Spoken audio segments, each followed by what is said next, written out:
Reading with your kids. Hola, ni hao, konnichiwa, assalamu alaikum, shalom, mahaba, moni muluwanji, namaste, jumbo, bienvenidos. Hi, my name is Jedley, and this is the Reading with Your Kids podcast. We are coming to you from the beautiful, crowded Mattress Studios in Reedville. We are so delighted and so very honored that you join us in our mission to help all families grow closer through reading. Please be sure to subscribe to the show on the iHeartRadio app, on Spotify, Apple Podcasts, Amazon Music, Stitcher Radio, wherever you find your podcast. And please be sure to tell all of your family and friends about the show. Our guest today is Thomas Ray Garcia. He is returning to the show to celebrate his brand new anthology of short stories. It's called The River Runs. Before we invite Thomas into the studio, we want to invite you to connect with us on social media. Facebook.com/readingwithyourkids. At Reading With Your Kids on Instagram. If you're on Twitter, it's at JedleyMagic. Are you on LinkedIn? Connect with Jed Doherty. And, of course, we'd love for you to visit our website, readingwithyourkids.com. You can sign up for our free newsletter, check out our blog, check out our Certified Great Read Wall of Fame authors. Be sure to click the Authors Click Here button at the top of the page. And, of course, everyone is welcome to use our contact button. So let us know what you love about the podcast. Let us know what you don't love so much. And, of course, please be sure to let us know who you would like to hear on a future episode of the podcast. Join us right now from the beautiful Rio Grande Valley in the state of Texas. Our guest is returning to the show to celebrate his brand new collection of short stories. It's called The River Runs. Please welcome back our friend Thomas Ray Garcia. Hey, Thomas, how are you? I'm doing very well, Jed. It's been very bright and sunny and hot down here in South Texas.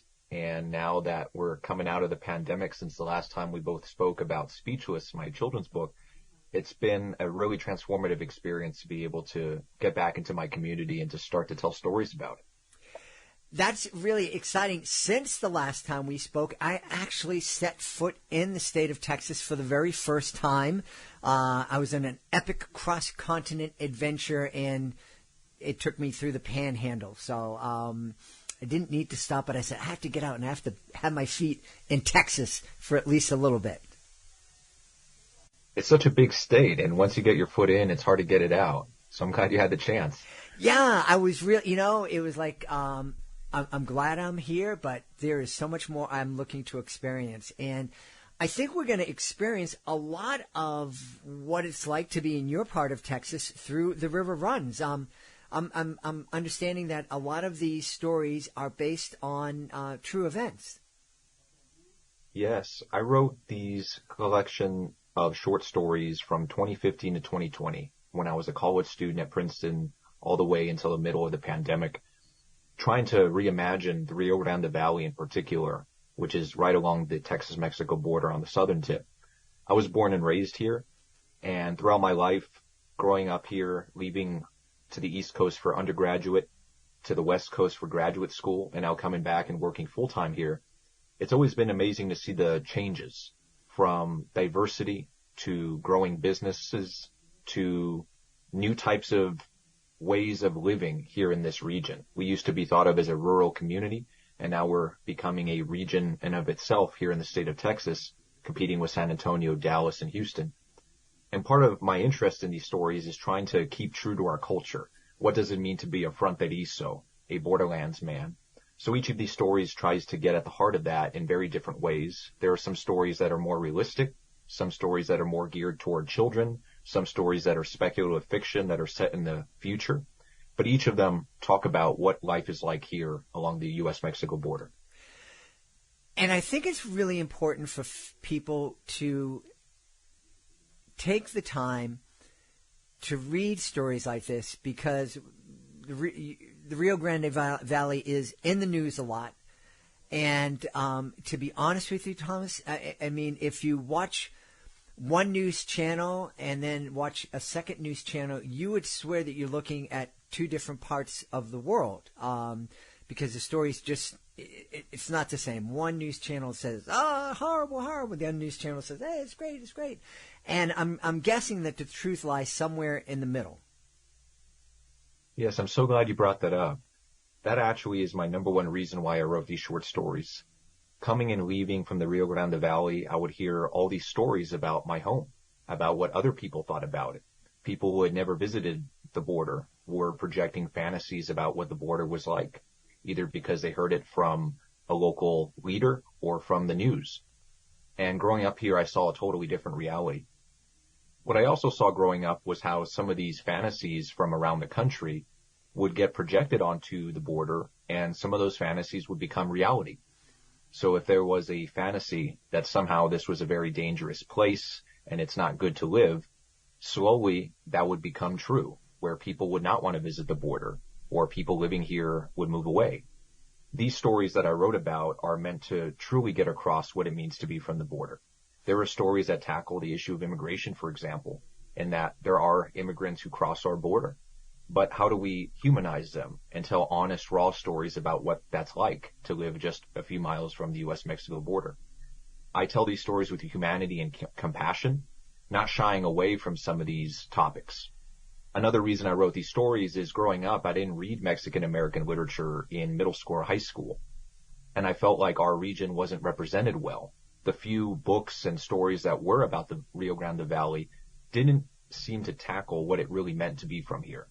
It didn't seem true to me to read a Valley story, and it didn't talk about what it means to be Mexican American, or to be related to or to know an immigrant, for example. These issues run through our community, very much like the river runs through it. And that's where the title of my book emerged. I wanted to make sure that each story, despite how different each of them are from each other, still got across a true aspect of what it means to be from the U.S.-Mexico border. Yeah.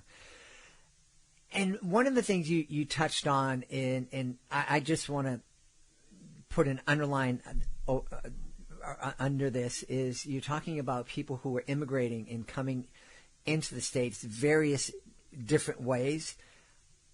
But I think one of the things that it's so very important to remember is whether somebody is coming here through an airport and jumping through all the hoops that they're supposed to jump through, or if somebody's coming here desperate for a new life and not coming through the typical way, that they're people.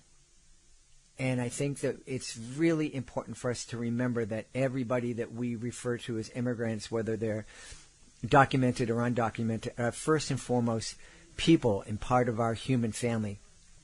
And they deserve our love, our respect, and our support. I 100% agree, and I think fiction has the power to reclaim these narratives and to tell stories in ways that reach across the aisle and can get new types of thinking into the arena. That way, more people who might not meet an immigrant or who might not ever visit the Rio Grande Valley can get a true sense of what it's like. For example, the first short story in the collection, it's called Seventh Man, and it's based on two true stories. It's based in the Santa Ana Wildlife Refuge. When I was a cross-country runner, my cross-country coach used to have us run along that refuge, which is situated right along the U.S.-Mexico border. Over the past couple years, it was the target of border wall construction, and thankfully no border wall was constructed through it. It would have ruined the refuge. When I was a college student at UCLA during my graduate program, I visited Santa Ana again, and I was able to stand right alongside the river and get to see what Mexico looked like. The river was flowing right in front of me. That experience motivated me to write a story about what if I was running with my cross-country team in the Santa Ana Wildlife Refuge and we came across an immigrant who had just crossed over. And that is the premise of that story. We don't shy away from the fact that immigrants do in fact cross over through the Santa Ana Wildlife Refuge.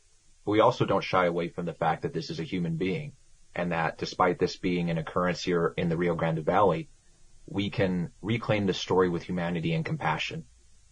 That scene I mentioned standing alongside the river, it really touched me, and that was the impetus for our cover, where one young man is looking across the river to another young man right on the other side, to remind us that there are two human beings, despite a river cutting through them, looking right at each other, and they can see each other's humanity across the river. Yeah.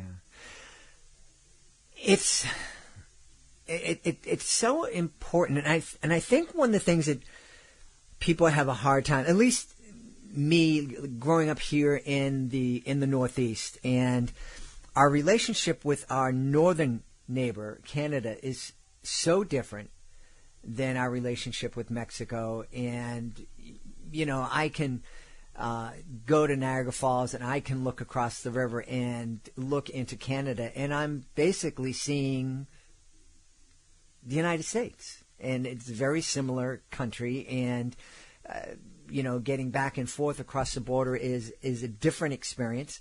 The difference is you're looking across from Texas into Mexico. I've never had the opportunity to do that, but we're talking about two very different countries. Well, I'm assuming we're talking about two very different countries. Yes, especially coming from around the country, you see a lot of differences with Mexico. What I love most about the Rio Grande Valley is it's almost like a hybrid. You're living in both the United States and Mexico in many ways. Bicultural, bilingual. You have people who maybe live in Mexico who attend school here in the United States, so they cross the border every single day.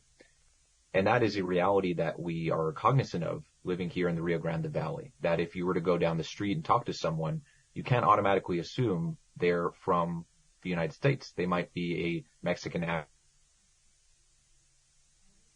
national who just or be in town for the day for school. And that is a reality that we live down here that has opened up our minds to the fact that although there's a border there, we are a community, despite the fact that there's a river running through it. Another facet of that is how down here in the U.S.-Mexico border, it's a very different kind of border from the Canada-U.S. border. One fantasy that has become reality down here is the increase of surveillance regimes, where I write a story that's actually the one that's geared most toward children through the eyes of a young boy named Chico, where he is playing in a field and he stumbles across a fallen drone. And he looks into the eye of a drone and sees his community in a completely new way, as someone who's looking through the eye of a drone might see our community from the outside in. That is a story that I wanted to write to ensure people can understand that if you live here and grow up here, you see it in one way. And if you are looking at this community from the outside in, you're going to see it a completely different way. So how do you reconcile the two to make sure that you're staying true to the reality of the place? Mm-hmm. What a great way to start a conversation about the border, about immigration, about humanity with our kids. What specific kind of conversations do you think families can have as they're reading about Chico? What I love most about this story, which is called Watcher in the Sky, is that it depicts the family unit in all its different facets. You have the young boy Chico, who comes back home after looking into the eye of a drone and starts to see his father, who's a retired boxer, in a new light. He starts to notice the tone of his skin, the little intricacies of his speech, the fact that he's gained weight, he's gotten a little weaker over the years. He looks at his abuela, his grandmother, in a new way. He's able to see the wrinkles on her face and how hard she's worked over the years. I think this reality of what it means to be a family that is mixed, some U.S. citizens, others Mexican citizens, I think is worth talking about, and how you can still be a family despite being a very different type of family from those looking from the outside in. I also think it's worth talking about how if you tell a story through the eyes of a young boy, what kind of unique details do you catch as opposed to the story being told through the father or through the abuela? Each of these stories tries to get a unique perspective across. Some of these stories intentionally subvert expectations in that we try to tell the story through the unconventional perspective. You might think that one story told through the lens of a young woman who is pregnant and goes to the curandera, a witch doctor, for some advice on motherhood, might be told through the curandera's perspective. It's actually told through the young woman's perspective and her memories of becoming a mother-to-be. So each of these stories, we try to get that hard perspective across, and I think those perspectives allow people to come to these stories and walk away with new things to talk about and new ways of looking at their own families. Yeah. Are we going to meet any people who are immigrating in these stories that you wrote? Yes, at least a quarter of these stories focus on immigrants. Two specific stories, Seventh Man and Lagomita, were written when I was in college in 2015 and 2016. Both of those stories' titles are based on historic sites here in the Rio Grande Valley. One is the Santa Ana Wildlife Refuge in Seventh Man. Another is the Lagomita Chapel in Mission, Texas. These two historic sites are synonymous now with immigrant crossings because they're situated right along the U.S.-Mexico border, right along the river. If you were to visit these sites, you can literally look at the river from just a stone's throw away. So I try to situate place and setting with the reality of that place and setting here in the valley, which is if you were to go to the Lagomita Chapel, likely you will have to start thinking about immigration and what it means to be an immigrant coming to church alongside with you every Sunday in this small chapel. Well, that is something that I've experienced because no matter where you are in the country, you're going to be living alongside people who have immigrated here, either through Canada or through an airport or through the Rio Grande Valley. The church that my beautiful wife and I were a part of in the beginning decade of our marriage was very much a mixture of people that have been here, people who had immigrated 10 or 15 years ago, and people who just arrived. And it was a beautiful community. Yes, religion is a huge pillar of the Latino community down here in South Texas. And I try to subvert some expectations on that in some of these stories as well. Lagomita is told about a immigrant who crosses over right alongside the river to Lagomita Chapel and goes there for penance based on the sins that they've committed over the past couple of months and years. But it's told as a horror story, and that the narrator believes that they just saw a ghost, but in reality it's just another human being who shows up late at the Lagomita Chapel at night and tries to get their penance before midnight. Another story that is indicative of my upbringing, it's called A South Texas September, tells the story of a local religious school that mixed culture and religion and what it meant to teach these ideas to young children alongside here in the U.S.-Mexico border, when a majority of the teachers actually were not Mexican or not from the area. So it's a unique story about how religion and culture can clash and how young people coming into their identities as Mexican Americans and as young Catholics can brush up against those forces. It sounds like there's so much to talk about, and I'm guessing that this could be a really fun exercise for a family to sit down and tackle, either read aloud or read or co-read, and then come together and talk about in the van all of these different stories. And I believe there are 10 stories in the book. It could take 10 weeks, just cover 10 weeks of a family's life. I hope so. I hope each story resonates in deep ways. At least that's the way it was to me while writing them, since they took about 6 years to write in total. And in the beginning, I never thought of putting them all together in one collection. I just wrote them individually as time went on when the story spoke to me. So each story really is unique to me. And I think that's why on the surface they're so different and diverse from one another. I think there's stories in there like A South Texas September and Watcher in the Sky that are geared toward young readers, and families can read them aloud and feel connected to these characters since they're about the family unit and told through the perspective of a young narrator. There are more adult stories like Burn the Sun and Sunset Station that take speculative fiction and the fantasy genre and try to take it to another level and show some of the horrors and terrors of what it could be to grow up and realize you don't have an identity or you're ashamed of your identity. And how does that look like growing along the U.S.-Mexico border? And then there are some stories for teenagers like Seventh Man and Scholarship Boy that focus on a rite of passage from young adulthood into adulthood. Scholarship Boy in particular, which ends the collection, is based on a college student at Princeton University who tries to reconcile what it means to go to an elite university and to balance that with coming from the U.S.-Mexico border and keeping his culture alive. So each of these stories, I think, speaks to a larger concern with what it means to be from the U.S.-Mexico border, and at large, even if you're not from here, what it means to carry your identity with you and what it means to be you. So I think there's something in here for everybody. Wow. If only I knew somebody who grew up in the Rio Grande Valley and then went to a place like Princeton with a scholarship.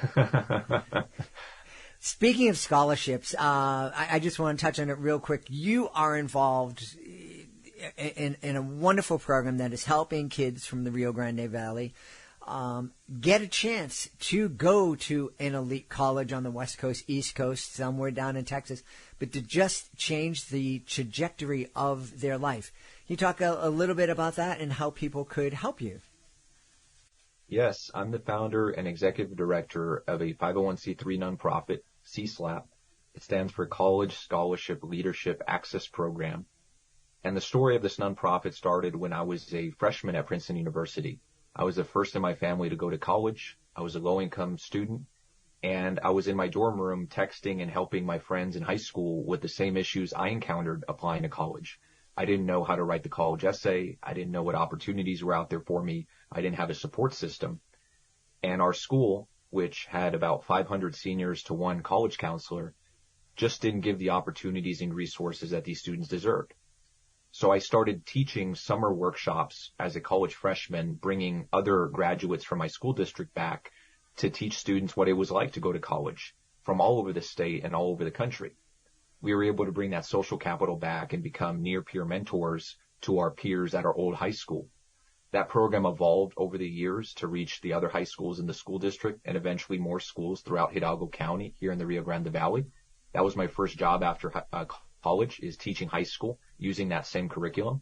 And now that curriculum is my nonprofit, where we teach free college access classes to all grade levels, to all students, no matter what their background is. We also grant scholarships, and we connect near-peer mentors, students age 18 to 25, to high school students to ensure that they always have a mentor along the way, no matter what their goals are going to and through college. People can support us by visiting cslapofficial.com. We always are in need of volunteers and donations to support our work and to keep it free. And every hour, every donation makes our program work. Our program started with that altruistic spirit of how can we fill in the gaps? What do I wish I would have had when I was that age? And my work continues to fill in those gaps 10 years later.